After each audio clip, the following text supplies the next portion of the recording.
Christ Triumphant, January 28th, Daily Devotional by Ellen G. White. Hope delayed but not terminated.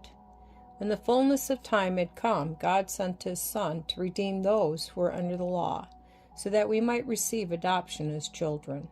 Galatians chapter 4, verses 4 and 5. The Savior's coming was foretold in Eden. When Adam and Eve first heard the promise, they looked for its speedy fulfillment. They joyfully welcomed their firstborn son, hoping that he might be the deliverer. But the fulfillment of the promise tarried. Those who first received it died without the sight.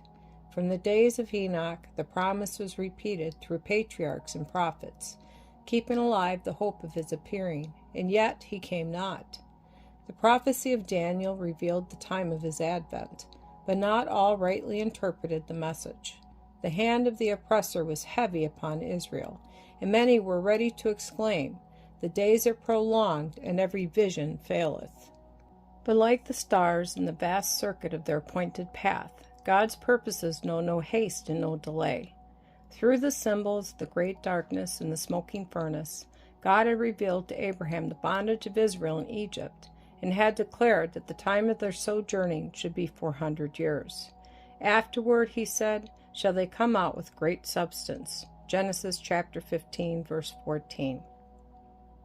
Against that word, all the power of Pharaoh's proud empire battled in vain. On the selfsame day, appointed in the divine promise, it came to pass that all the hosts of the Lord went out from the land of Egypt. Exodus chapter 12, verse 41. So in heaven's council, the hour for the coming of Christ had been determined. When the great clock of time pointed to that hour, Jesus was born in Bethlehem. When the fullness of the time was come, God sent forth His Son. Galatians chapter 4, verse 4.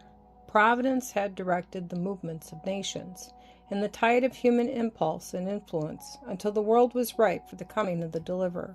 The nations were united under one government. One language was widely spoken and was everywhere recognized as the language of literature. From all lands, the Jews of the dispersion gathered to Jerusalem to the annual feasts. As these returned to the places of their sojourn, they could spread throughout the world the tidings of the Messiah's coming.